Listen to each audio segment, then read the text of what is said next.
Good morning, good morning. Going through Facebook here, or X, and I just came across this post. Caitlin from Clark Report. Caitlin Clark versus the Aces. 19 points, 11 assists, 3 rebounds. Fever dropped 2 straight sophomore slumps, question mark. And then an image of Caitlin Clark. And, I answered back to this, for most players in the WNBA, this would have been reported as the player having a good game or even a great game. 19 points, 11 assists, 3 rebounds is a good game for the average player in the WNBA, or even great stats for a player in the WNBA. And I think that is very telling about the quality of basketball that is used to being played in the WNBA. Because we look at this today and see that it's Caitlin Clark's stats, and we say, she's in a slump. They lost the game.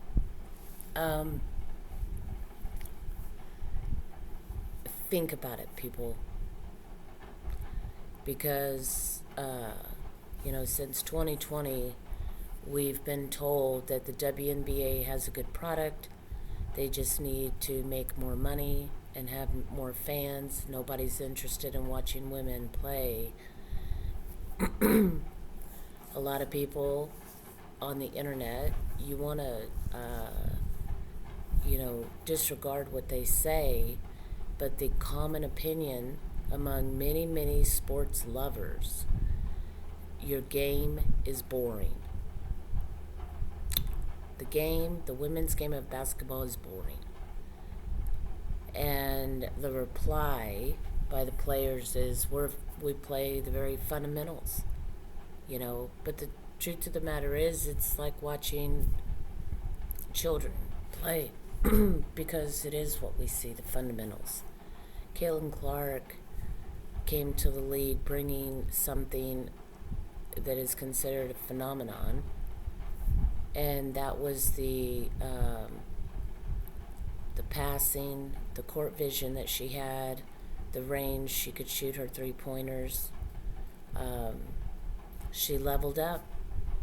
She learned everything she's doing. She's learned from the players of the past. She didn't get as good as she is from just, studying herself. She had to study players that came before her. Okay? That in and of itself is respect to the older players. So, we know, because she's talked about it, one of them being Maya Moore. She grew up watching this league. She knows many of the players, and she's learned from them players. But that's not enough. Okay? She comes in, and her skills of basketball are elevated beyond the normal of this league. So when she gets 19 points, 11 assists, and 3 rebounds, it's not good enough. She's in a slump. But she's playing. This is what the league wants. Don't you see? In order for everything to be equal and fair, Caitlin Clark cannot excel above the others. She cannot perform above the others. Is this not why her coaches are trying to teach her old plays? Old school style of play. The old plays that I see other teams running too. I've watched the same plays that I'm watching the Indiana Fever play. I've seen other teams play it. You know what it doesn't include? The only thing it includes is Caitlin Clark passing off the ball to other players who fight for their position in the paint under the basket to get 2 points. Um, and at the Aces game, I was there. I went and saw it with my daughter. There was a lot of it. It was a two-man game. Caitlin and Leah Boston had the team up at the half by playing this two-man game. And other than that, the rest of the team lined up at the perimeter, standing there. There's no movement. They're not running to get open. They're standing there. You know, everybody watching Caitlin because she's got the ball.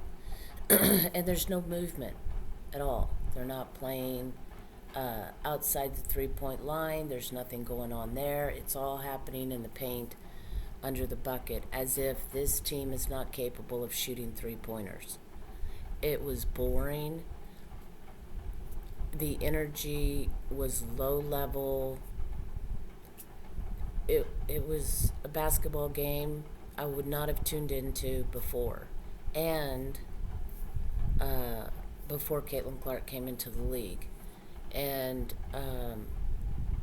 my daughter and I left the game early because I started seeing the free throws and the two-pointers chipping away at the lead of the Indiana Fever, and I knew how it was going to end. Okay? Because there was no perimeter game at all. None. It all happened within the paint. It's terrible. It's a terrible product. You know, you can go to an elementary school where the kids are fighting to get into the paint, to get as close as they can to the basket to shoot. You could see it in junior high school. To watch a professional league of women basketball players still playing that goes to show just how much their game, has not evolved. Last year we heard so much about the physicality of the game, its abuse, and the physicality. This level of physicality is not part of the game; it's part of their game. Because when they go to the Olympic Games, you don't see the shenanigans going on here in the WNBA. You don't see it. If these women go to other countries and play the way they play here, there would be zero respect for the American team, and it's why they don't do it. It's not part of the game of basketball. It's part of the game of these old school players and the old WNBA that is fighting change. You have younger players coming in that are way more exciting to watch, and you're trying to train them to the old school way of doing things because you don't want change. You're trying to, instead of the younger players being able to keep the game they've learned and the older players learning this new style of game that scores more threes, that has more movement on the court. The whole damn court can be utilized, not just the area within that moon around the basket at one end or the other. It's old, it's boring. And when Caitlin Clark plays that and she's not getting her shots outside that area, her stats, they consider them abysmal. 19 points, 11 assists, and 3 rebounds. Yet, 99% of the players in the WNBA, this is a good game for them. Think about that.